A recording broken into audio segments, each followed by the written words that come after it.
Aujourd'hui, je vais prendre deux exemples, celui de Marseille, celui du partage de la valeur ajoutée, pour vous parler de la supériorité, de l'ordre spontané d'une société sur l'ordre vertical imposé par la caste, ce qu'on appelle aujourd'hui en France le macronisme. Je voudrais essayer de vous illustrer par l'exemple le fait que lorsqu'on laisse les gens se démerder, comme on disait avant, ça marche beaucoup mieux que quand on décide d'organiser les choses parce que l'État est plus intelligent que le reste de la société. Et je vais faire cette vidéo provocatrice puisque je sais que plein de gens adorent m'expliquer que l'État c'est bien, c'est l'intérêt général, c'est la défense des plus faibles, tout un tas de pipeaux dont on va voir qu'ils ne reposent sur rien, ou alors sur des fantasmes et des mensonges, bien entendu. Et il se trouve que l'actualité nous donne ces deux exemples. Alors je commence par le partage de la valeur ajoutée parce que c'est probablement le plus emblématique. Alors, pour aller vite, c'est quoi la valeur ajoutée? C'est en réalité la différence de valeur entre ce qu'une entreprise reçoit en input, comme on dit, et ce qu'elle produit en output. Alors ça se veut un discours totalement éthéré. Ça signifie concrètement que la valeur ajoutée, c'est le partage de la valeur ajoutée. La valeur ajoutée, c'est la différence entre ce que l'entreprise achète à l'extérieur et ce qu'elle revend sur les marchés. Entre les deux, en principe, il y a une différence favorable à l'entreprise et ça s'appelle la valeur ajoutée. Il y a un débat aujourd'hui très imposé par le Great Reset et par le Forum économique de Davos sur le partage de la valeur ajoutée, en disant qu'il faut défendre le principe du capitalisme des shareholders, non, des stakeholders, des preneurs de part à la valeur, plutôt que le capitalisme des shareholders ou stockholders, qui sont le capitalisme des actionnaires. Alors qu'est-ce que ça veut dire? Ça veut dire que dans la conception du Forum de Davos, il y a l'idée qui est écrite dans le livre The Great Reset de Klaus Schwab, il y a cette idée que le fondement du capitalisme ne doit pas être de rémunérer les actionnaires qui sont absents de l'entreprise, mais il doit d'abord consister à rémunérer ceux qui ont pris part à la production, les salariés, mais aussi les consommateurs qui ont exprimé leurs vœux, les sous-traitants, etc. Toute une petite communauté qui font vivre directement l'entreprise. Dans l'esprit du Forum de Davos, ceux-là doivent être servis avant les actionnaires. Alors évidemment, de nos jours, quand on dit ça, tout le monde trouve ça très bien, c'est génial, c'est ce qu'on appelle l'économie, la gouvernance sociale des entreprises, hein, je ne sais plus comment ça s'appelle en anglais, le l'ESG, Environmental and Social Governance, je pense. Et c'est cette idée que l'entreprise a une mission d'intérêt général qui doit dépasser ou passer avant la mission de rémunération des actionnaires et des propriétaires. Alors bien entendu, personne ne dit clairement que c'est une attaque contre la propriété privée et que les ménages qui trouvent ça génial de faire du capitalisme des parties prenantes et le partage de la valeur ajoutée, les ménages qui trouvent ça génial chez les autres trouveraient insupportable que l'État fasse une loi disant alors si vous gagnez de l'argent, voilà ce que vous allez en faire et vous allez servir les autres avant de vous servir vous-même. Tout le monde trouve normal quand il a mis de l'argent de côté d'en faire ce qu'il en veut et certainement pas ce que l'État en veut. Mais quand il s'agit des entreprises, ça c'est tout à fait normal que l'État dise ce qu'il faut en faire, dise aux entreprises ce que les entreprises doivent faire du pognon qu'elles ont gagné, là, c'est génial. Alors, on va quand même replacer ce débat au-delà des postures morales, puisque nous vivons dans une société de pharisiens, hein, comme sous Jésus. À l'époque de Jésus, il y avait un groupe de la population juive de l'époque qui s'appelait les pharisiens, qui passaient leur temps à passer son temps à donner des leçons de morale à tout le monde, mais à n'en appliquer aucune. Donc, à un moment donné, ce qui est bien, c'est de redire comment les choses se présentent réellement, hein. Alors quand une entreprise fabrique de la valeur ajoutée, généralement une entreprise en réalité ne peut vivre que si elle produit de la valeur ajoutée. C'est-à-dire qu'une entreprise qui dépense plus d'argent à acheter des biens extérieurs qu'elle n'en gagne à vendre des biens qu'elle a produits, elle a un problème, hein. On va prendre l'exemple d'une aciérie. Si une aciérie dépense plus d'argent à acheter du minerai qu'elle n'en gagne à vendre l'acier qu'elle a fabriqué à partir du minerai, il y a un problème, l'entreprise fait faillite. Donc le principe même d'une entreprise, c'est de dégager de la valeur ajoutée, c'est la base de la vie, c'est la base économique. Et il se trouve qu'en France, la France est un des pays où les entreprises dégagent le moins de valeur ajoutée par rapport à la production. Je vais faire défiler un tableau qui reprend le poids de la valeur ajoutée pays par pays. Et vous allez voir que la France est un des pays où les entreprises fabriquent le moins de valeur ajoutée. Pourquoi? Parce qu'il y a des impôts extrêmement élevés et que surtout les entreprises, avant même, je vais vous expliquer comment on calcule la valeur ajoutée, mais avant même d'avoir calculé ces bénéfices, les entreprises contribuent de façon colossale en France, beaucoup plus qu'en Allemagne, beaucoup plus que dans n'importe quel pays. Les entreprises contribuent beaucoup plus au bien commun qu'est la sécurité sociale monopolistique d'État, si tant est qu'on puisse l'appeler un bien commun. Les entreprises financent aujourd'hui 30%, un tiers de la dépense sociale en France, ce qu'on ne dit pas assez, c'est-à-dire que quand un patron paye 100 euros un salarié, il y en a 30 qui servent au moins à financer la sécurité sociale, les retraités, les malades, etc. Donc tout ça est colossal, hein. Donc il y a, avant même qu'on parle de partage de la valeur ajoutée, il y a dans les charges des entreprises une participation colossale au bien commun, qui d'ailleurs est passée totalement sous silence, en grande partie parce que les mouvements patronaux sont aujourd'hui totalement contrôlés par l'État et sont obsédés par l'idée de ne pas déplaire à l'État, ou pas déplaire au gouvernement, et donc ne redisent plus des réalités assez simples.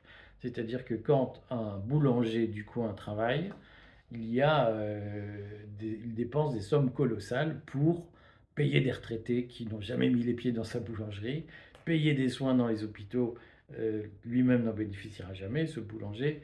Il faut redire qu'il y a cette contribution imposée des entreprises au bien commun qui est passée sous silence, de telle sorte que beaucoup de Français pensent que les patrons, c'est des salauds. Ils oublient de dire que si les Français ont accès encore aujourd'hui à une médecine correcte, c'est essentiellement parce que les patrons financent cette opération. Et si les Français peuvent prendre une retraite dans des conditions encore correctes, c'est parce que les patrons payent. Mais c'est une autre affaire. Donc on va redire que la valeur ajoutée, c'est quoi? On prend les charges, on prend les recettes de l'entreprise, on fait moins, hein, on enlève les charges des recettes et on dégage une valeur. On va prendre des chiffres simples. C'est qu'une entreprise, le boulanger du coin par exemple, il fait 500 000 euros de chiffre d'affaires et il dépense 400 000 euros en salaire, en achat de farine, en électricité, en impôts, en cotisation sociale, en tout ce que vous voulez. Donc il lui reste 100 000 euros d'excédent brut d'exploitation. C'est ce qu'on appelle l'excédent brut d'exploitation. C'est ce qu'on appelle la valeur ajoutée. Couramment, dans le langage courant, la valeur ajoutée, c'est l'excédent brut d'exploitation. Et ces 100 000 euros d'excédent brut, c'est un chiffre théorique, hein. Je vais encore avoir des commentaires proches du bonnet, des mecs, vous n'y connaissez rien, vous n'avez rien compris. Tu sais, c'est très agaçant dans les commentaires. Tu fais un truc pédagogique et le mec vient t'expliquer, c'est con ce que vous dites. Bah écoute, c'est pédagogique, c'est pour que tout le monde comprenne. C'est pas une thèse, je fais pas une thèse de doctorat sur la valeur ajoutée. Je fais une capsule de quelques minutes sur la valeur ajoutée. Donc à un moment donné, faut arrêter d'expliquer que c'est jamais bien. Voilà. Les Français, quand je lis les commentaires, je le redis, 95% des gens qui regardent une vidéo ne la commentent pas. Dans les 5% qui commentent, il y a quand même 90% de grandes gueules qui sont jamais contents et qui t'expliquent toujours: ah ça va pas, bah, fais quelque chose, toi on va voir. Je le redis, 100 000 euros d'excédent brut d'exploitation dans une boulangerie, chiffre théorique. Et il y a une première règle, c'est que c'est soumis à l'impôt. Alors maintenant, l'IS, je ne sais plus où il est, l'impôt sur les sociétés, on va dire que c'est 30%. Alors moi, j'ai connu l'époque où j'ai payé régulièrement 33% en tant que patron. Je crois que ça va descendre à 28 ou 26, mais plus personne n'arrive à suivre, ou à part les experts comptables, et les impôts, je leur souhaite. Plus personne n'arrive à suivre où on en est. On va dire que c'est 30%. Donc tu as fait 100 000 euros d'excédent brut d'exploitation, tu enlèves 30% d'impôt sur les sociétés. Il te reste 70 000 euros. Voilà. Tu as 70 000 euros et maintenant on te dit, bah, ça ne doit pas servir à rémunérer les actionnaires uniquement. Avant, tu te disais, j'ai 70 000 euros, soit ce que beaucoup de gens font, le boulanger du coin, il a fait 100 000 euros d'excédent brut, il paye ses 30 000 euros d'IS, il lui reste 70 000, il dit, bon, bah, qu'est-ce que je fais? Je vais mettre 35 000 en réserve de gestion, et les 35 000 qui restent, je me les verse en dividendes. Et sur les dividendes, je vais payer 30% d'impôts, ce qui fait qu'il me restera à la fin, calcul vachard, il me restera en gros 22-23 000 euros pour moi. C'est-à-dire moins de 2 000 euros par mois de rémunération. Mais c'est généralement comme ça qu'on fait. Maintenant, la règle, c'est de dire, ah non, mais sur les 100 000 euros, on enlève 30 000 d'impôts, il reste 70 000, on fait une réserve de gestion 35 000, et les 35 000 qui restent, au lieu d'être versés en dividende au patron, il faut qu'ils soient versés à moitié en dividende au patron et l'autre moitié en dividende aux salariés. Euh, je suis pas sûr qu'il y ait beaucoup de gens qui apprécieraient qu'on leur dise, vous avez mis 10 000 balles de côté cette année, ben, vous allez en mettre 5 000 pour votre voisin. Je pense que tous ceux qui disent, oh c'est génial, le partage sur la valeur ajoutée, on leur dirait, faites-le vous-même. Je pense que quand je vois les réactions parfois hystériques de gens à qui on demande de payer 5 euros pour un conseil sur le patrimoine, euh, on leur dirait, faites comme ça chez vous, je pense qu'ils n'aimeraient pas. Mais les efforts, c'est tellement mieux quand c'est les autres qui les font pour nous éviter d'en faire nous-mêmes qu'on est prêt à tout. Voilà. Alors, il se trouve que donc il y a cette théorie très portée par le Forum économique de Davos qui dit que la valeur ajoutée doit être partagée entre les salariés et les patrons plutôt qu'entre actionnaires. Et que donc les 35 000 balles qui restent au boulanger, ben, au lieu de se les verser à lui en dividende, il va les verser à moitié à ses salariés. C'est ça l'idée. Et donc, pourquoi pas, après tout? C'est tellement plus simple de décider de ce qu'on fait de l'argent des autres. C'est en tout cas une attaque massive contre la propriété privée. Mais supposons, hein, la difficulté qu'on a dans l'affaire, c'est que il se trouve que au moment où Macron a lancé son irresponsable réforme des retraites dans des conditions qui ne sont ni faites ni à faire, qui n'étaient ni faites ni à faire, il a dit, ah oui, mais alors, on va lâcher un os. Je demande aux représentants des entreprises et aux représentants des salariés de négocier un accord sur le partage de la valeur ajoutée. Et je leur laisse le temps de négocier cet accord. Donc il se trouve que le MEDEF, la CPME, l'U2P, qui sont les syndicats patronaux, ont rencontré la CGT, la CFDT, la CGC, FO, la CFTC, pour dire on va négocier un accord. Ils ont négocié un accord qui vaut ce qu'il vaut. Je crois qu'il a été signé en janvier 2023. Et il se trouve que donc le gouvernement, au lieu de dire bah, cet accord, on l'étend comme le ministère du Travail peut le faire, le gouvernement dit cet accord, on va le transformer en loi. Alors il se trouve que le passage par la loi, il est purement cosmétique. C'est-à-dire que on peut tout à fait, comme on dit, étendre un accord à toutes les entreprises, c'est-à-dire le rendre obligatoire de fait à toutes les entreprises, sans en faire une loi. Mais comme le gouvernement passe son temps à parler de démocratie sociale, et il passe son temps à en parler pour ne surtout pas l'appliquer et ne pas la pratiquer, le gouvernement considère que eh bien, cet accord qui a été négocié entre représentants des patrons et représentants des salariés, la représentativité de chacun appelle de nombreuses remarques, nous sommes bien d'accord. Et il se trouve que l'accord qui a été négocié entre tout ce petit monde va devenir une loi. donc va être soumis au Parlement. Et à cette occasion, le Parlement va dire ah ben, les partenaires sociaux représentatifs ont négocié telle disposition, mais nous, on pense qu'il faut faire autrement. C'est-à-dire que, au lieu de laisser faire l'ordre spontané, pour moi, l'ordre spontané, c'est au niveau de chaque entreprise. Tout le monde sait qu'il y a de très grandes difficultés de recrutement aujourd'hui. D'ailleurs, les salaires augmentent fortement, contrairement à ce qui est dit. Les salaires augmentent fortement en France parce que les patrons doivent attirer des candidats pour travailler chez eux. Et donc, de façon spontanée, ils augmentent les salaires.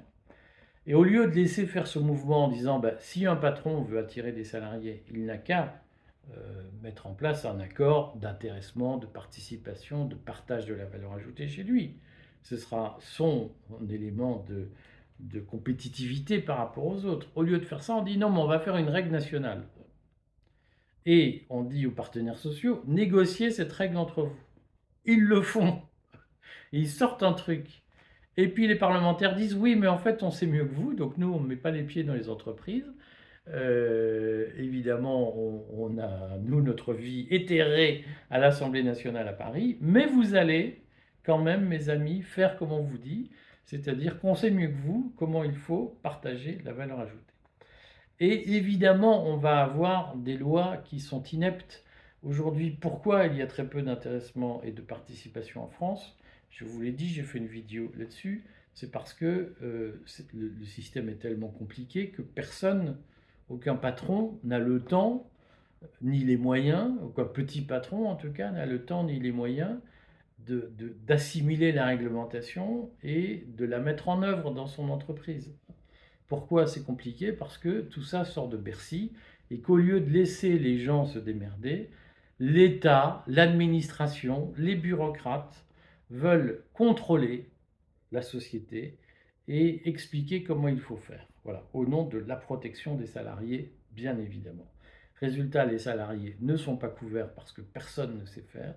Et là, on a un accord qui a été négocié entre patrons et salariés, et l'État, la bureaucratie, les législateurs passent derrière pour dire ah non, mais on va faire plus pourquoi faire simple quand on peut faire compliqué? Pourquoi se contenter d'un accord où chacun est libre, alors qu'on peut faire une bonne loi imbitable, incompréhensible, inintelligible, avec des tas de choses trappes qui feront des jurisprudences interminables et qui fait qu'à la fin, personne ne s'y mettra parce que personne ne saura faire, sauf quelques cabinets de consultants qui vont profiter de l'aubaine pour facturer leurs services sur le dos des entreprises et des salariés. Et donc voilà comment, au fond, euh, la volonté de faire mieux, la volonté de contrôler d'en haut ce qui se passe en bas, cette obsession de ne pas laisser les gens s'organiser entre eux, va à nouveau tuer le système parce que la réalité finale, c'est quoi? C'est que d'abord, moi je suis patron, je peux dire ce que je vois, c'est que quand je peux ne pas recruter, je ne recrute pas parce que recruter c'est l'enfer et que la mise en place du droit du travail est tellement complexe, tellement mystérieuse, tellement souvent absurde, qu'on se dit, mais attendez, moins on a de salariés, mieux on se porte. Hein. C'est-à-dire que la caste, par sa volonté de tout contrôler, décourage la volonté de recruter, la volonté de développer les entreprises, la volonté d'une façon ou d'une autre, participer à la vie sociale. J'ai longtemps eu une maxime, c'est que moi je suis devenu entrepreneur sur le tard, j'ai toujours eu une maxime, c'est en France, il ne faut surtout pas faire de bénéfices. Le poids de la caste, de la bureaucratie, au nom de l'intérêt des salariés sur la vie économique, fait que les entreprises sont découragées de recruter, de fabriquer de la valeur et de produire des bénéfices. Voilà, c'est ça le résultat. Pourquoi? Parce que une société organisée par le haut est toujours moins efficace qu'une société librement organisée par le bas. Et nous allons avoir la même blague sur Marseille, on va s'employer sur le courrier à le montrer, c'est que Marseille est en effet une ville gâtés par la nature. Il y a des gens comme ça qui sont gâtés par la nature, hein, qui sont nés avec une petite cuillère d'argent dans la bouche. Marseille, c'est une ville née avec une petite cuillère d'argent dans la bouche. L'emplacement de Marseille, c'est magnifique. L'environnement de Marseille est sublime. Marseille est pas très loin du Rhône. Marseille est le premier grand port français sur la Méditerranée. Il se trouve que l'essentiel du commerce mondial passe par la Chine, donc le canal de Suez, et donc arrive par Marseille. Et il y a des trucs totalement extraordinaires. C'est que le port de Marseille ne cesse de décliner. C'est-à-dire que lorsque un Chinois veut exporter de la marchandise à Marseille par bateau, il l'envoie en bateau par bateau à Rotterdam, et Rotterdam apporte cette marchandise par train ou surtout par camion à Marseille, plutôt que de le débarquer à Marseille directement. Pourquoi? Parce que les dockers de Marseille sont des feignants qui vivent sur le dos de la société. Ils sont payés des 1000 et des cents et ils ne foutent rien. C'est ce qu'on appelle des feignasses. Résultat, Marseille est une ville qui, gérée par des travailleurs, des gens qui travaillent. Marseille serait une ville extrêmement prospère. Le port de Marseille serait probablement l'un des premiers ports du monde. Et aujourd'hui, le port de Marseille est à peu près inexistant dans le commerce international à cause de la fainéantise des Marseillais. Il faut le dire, la CGT marseillaise tue la ville à force de paresse, de mafia, de malhonnêteté, de grève incessante, de je m'en foutisme, de dilettantisme. C'est les fameuses histoires des marchandises qui tombent sur le port, personne ne les ramasse, ou en tout cas ne les remet pas dans le droit chemin.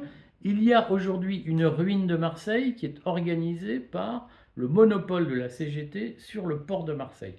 Regardez Rotterdam, moi, vous le savez, je viens de Belgique. Regardez le port d'Anvers. Pourquoi le port d'Anvers, qui n'est pas un port en eau profonde, qui est un port au bout d'un estuaire, ne cesse de se développer, alors que le port de Marseille stagne, alors qu'il est infiniment mieux placé que le port d'Anvers? Je vais vous dire la différence. Les Flamands, ils travaillent. Et les Marseillais, ils foutent rien. Je sais que je vais me faire haïr, mais à un moment donné, il faut arrêter d'expliquer que les petits, c'est toujours bien. Je vais vous dire, chez les petites gens, il y a autant de nuls, de feignants, de gens malhonnêtes que chez les grandes gens.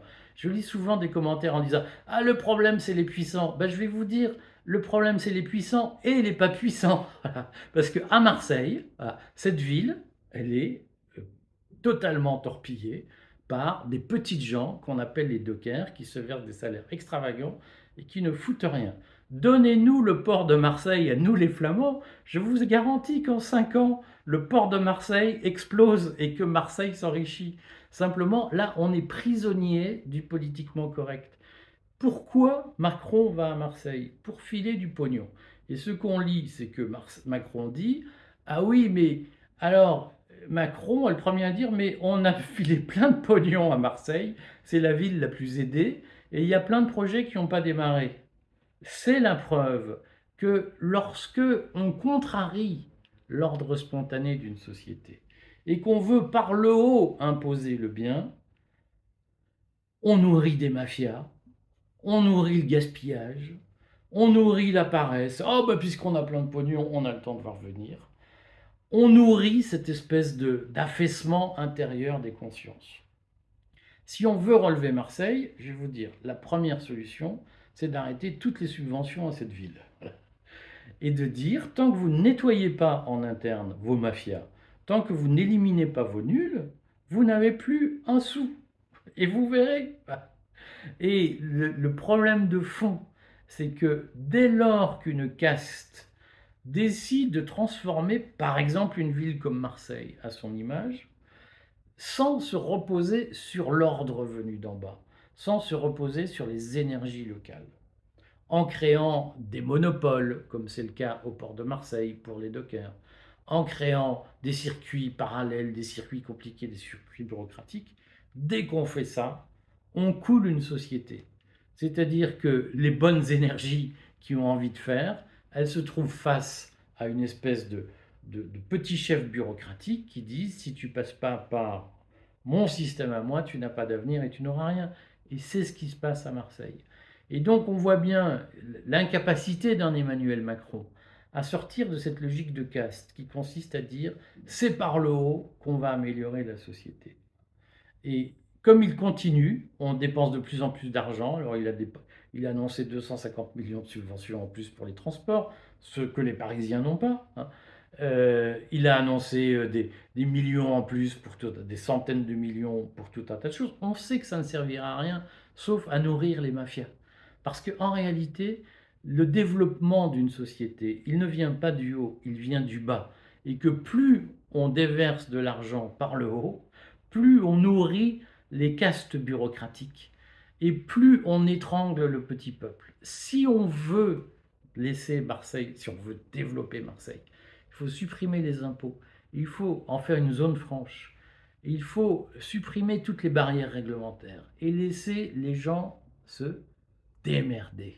C'est comme ça qu'émergent les talents et c'est comme ça que les projets voient le jour. Je sais, et je vais encore me faire engueuler, je sais que ce sont des propos durs, mais imaginez qu'on va relever ce grand pays qui est tombé dans le ruisseau, imaginez qu'on va le relever avec des bisous et des mamours, imaginez qu'on va le relever sans un effort, sans des efforts extrêmement violents. C'est un leurre, c'est du mensonge. Et Macron va nous démontrer, on fera le point à Marseille dans 1 an, dans 2 ans, et on verra que l'argent qu'il est en train de déverser aujourd'hui sur la ville n'aura servi qu'à nourrir les mafias. Une société ne peut pas se développer par le haut, une société ne se développe que par le bas. Une société ne se développe pas dans la paresse, la sérénité, le bonheur, elle se développe dans l'angoisse, dans l'effort et dans la douleur. Bon voilà, allez, vous pouvez me détester maintenant. Vous pouvez encore dire que je suis très dur. À bientôt.